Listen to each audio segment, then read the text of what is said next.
My name's Martha Wiles, and I've just finished my degree in product design and craft, and this is my work that is trophies made out of ceramics to celebrate people in Manchester that are fighting to stop food waste. So I did a lot of work with organisations in Manchester to directly inspire each one of these. I worked with them quite a lot over the time that I was researching for this project, and I ended up getting quite close to all the people that were doing stuff, and I just wanted to celebrate what they did to try and fight against food waste, because I've always had an interest in food waste and I've always wanted to try and stop it, but it just seemed like an impossible way. And so I thought the only way for me to try and stop this problem is to support people that are bigger than me and that have more influence.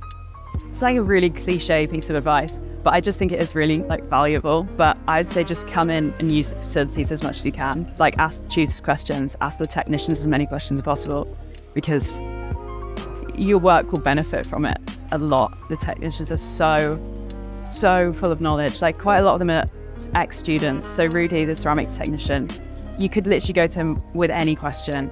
Last year I did a lot of experimentation with using yeast in ceramics to sort of create glazes and stuff. I would come to him with questions about that, and even then he would have answers when it was the most absurd things. He just is a wealth of knowledge. And then CJ and Jeff, my tutors, I cannot thank enough, because although they're really brutally honest sometimes, I think it definitely helps work go further than it originally would. Manchester having such a really strong creative scene that's growing massively means that coming to this uni has benefits over other universities. I almost went to Loughborough, and I can guarantee that I would not be able to have nearly as much support from the wider communities. Just before I started this final project, I had a massive stress about what I was going to do and how I was going to sustain a project that I believed in for a whole year. And so I reached out to a ceramic artist in the community just to be help. So I reached out to Joe Hartley, and he gave me the most amazing advice. So you're in this massive city, you should definitely use the resources, and the resources are that there's an enormous amount of creative people.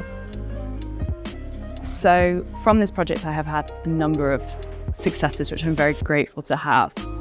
One of which was I was highly commended for the Design Breakthrough Award. But I would say that the biggest success actually happened 2 days ago, where at an event I held in April, I invited somebody from Wild Farmed, which is the main inspiration for this whole project. And they came, and I gave them a medal. So I made a load of medals to hand out to the community for the people that I worked with, because the trophies have such a longer life as objects that are conversation pieces more than just things to be given away. And Andy Cato, the founder of Wild Farm, emailed me having got the medal that I gave him, saying that he'd had a really rough day and there'd been a massive thunderstorm and loads of his crops had been crushed, and that when he looked at my medal and then spun it around and it said keep going, it made him cry. And so genuinely that was the biggest success of this project. I read the email and I was sobbing. But yeah, knowing that my work has actually helped somebody that's stopping waste and changing the food system was genuinely the biggest honour I've ever succeeded from this project.